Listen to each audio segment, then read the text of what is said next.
کلیوالو تاسو چرته وزټ کړی دی هغه ځای ته چې چرته پیس هم مارکیټ هم نیچر هم چام هم هر څه وي هلته راځئ نن درته زه وزټ درکړم. کلیواله دا د کیپټل په منځ کې موجود دی نادرن سایډ. دا صرف سیکټر نه دی، دا د یو ماډرن لایف بیګیننګ دی. کلیواله لږ امیجن که دا هغه ځای کم چې یو سایډ ته F9 پارک، بل سایډ ته کشمیر هایوے، مارګله هیلز، مارګله روډ، یو سایډ ته F11، بل سایډ ته F8 F9 دی ته وایي کلیواله F10. د دې لږ هسټوریک بیکګراوند ووایو نو دا په لیټ 1980s او ارلی 1990s یعنې د دې په منځ کې د ډیولپمنټ شروع شوی او بیا پکې مارکیټ جوړ شو.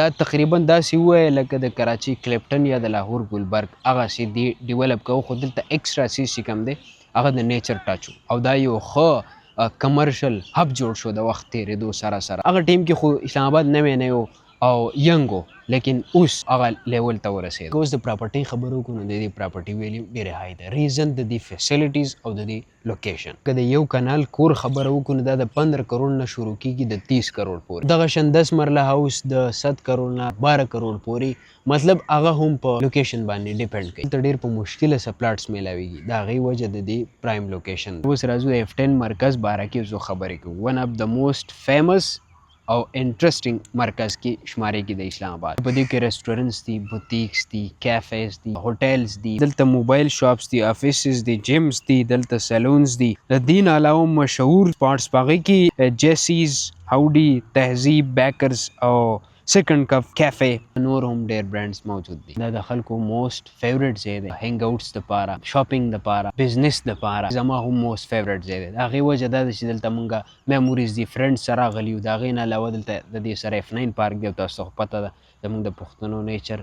څومره خوښي. د دې مونږ بزنس او کمرشل سایډ وګورو نو دا یو مینی بزنس هب یا بزنس سنټر دی. دلته د پراپرټیز، آفیسز، نور چې کوم ټیک آفیسز دي یا د هغو کمپنیز دي یا د هغې نه علاوه نور هم ډېر هر قسمه د بزنس ریلیټډ انټرپرینورشپ ریلیټډ خلک دلته آفیسز او دلته پاتې کېږي. دلته فلیټس دي، دغه شان ډېر بزنسز دلته شروع کېږي ولې چې دا یو اکټیو او یو پرسټیجیس ځای. دا خبر وکړو چې دلته اوسېږي څوک نو دلته کلیواله بزنسمینان، پروفیشنلز یعنی اپر میډل کلاس خلک اوسېږي، فارنرز اوسېږي یا کوم خلک چې بهر بزنس یا چې کوم دی پخوانې نه کوم خلک دلته راغلي دي هغه هم ډیفینیټلی بزنس سره تعلق دی نو دا خلک دلته اوسېږي. او بل د دې وجه د فیملیز دپاره که فیسیلیټیز خبره وکړو نو دلته چې کوم دی مختلف روټس، بیکن هاوس او غیره سکولونه دلته موجود دي. د هغې نه علاوه دلته هر قسم فیسیلیټیز تا ته په F10 کې اویلیبل. ویله زه به دا ویم چې دا د خلکو موسٹ فیوریټ ځای دی او دا خلک ډېر زیات خوښوي. زه به دا ویم چې دا په اسلام آباد کې یو مینی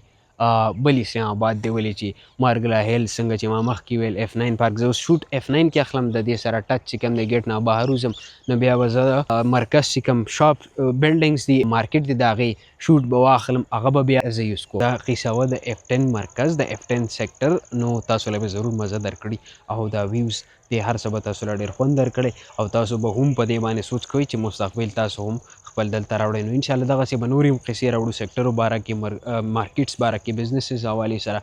نو زموږ سره اوسئ، زموږ چینل که تاسو سبسکرایب کړئ نو تاسو به زموږ سره اټیچ اوسئ. نو انشاءالله دغسې به پراپرټیز چې کوم دی ټایپ کنټینټ موږ راوړو د هغې سره یا بزنس ریلیټډ. که تاسو غواړئ دغه کنټینټ نو زموږ سره اوسئ.